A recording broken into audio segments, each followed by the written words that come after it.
Galera, não tá dando mais pra galera, não tá dando mais pra gravar Minecraft. Porque o like era bom, só que me deixaram pra piratar. Um jogo lixo.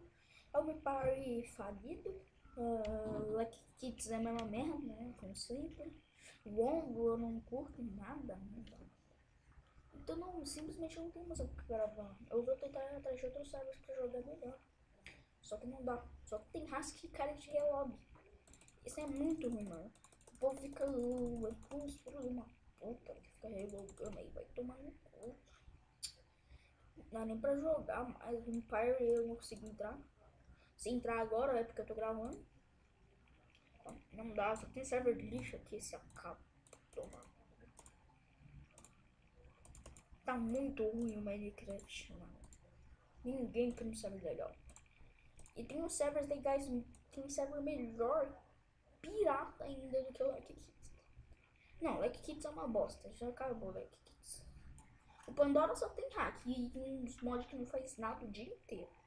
Então, simplesmente, não tenho o que jogar, mano.